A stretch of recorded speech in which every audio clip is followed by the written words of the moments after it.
Explosive welding of aluminium. Explosive welding uses shock waves to join materials at high speeds. These waves travel at velocities between 3,000 and 9,000 meters per second, generating immense pressures that can reach 6,000 pounds n centimeter. When the shock wave reaches the joining plane, it generates a material wave, which is crucial for effective bonding. This energy concentrates at the collision point, where a tiny jet of material melts and mixes the surfaces of the metals being joined. Aluminium can be explosively welded to itself and also with steel and copper, creating composite joints with unique properties. This versatility opens up a range of applications in different industries.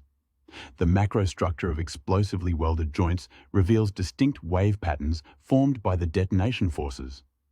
This microsectional view illustrates how the bonding process occurs at a very fine scale.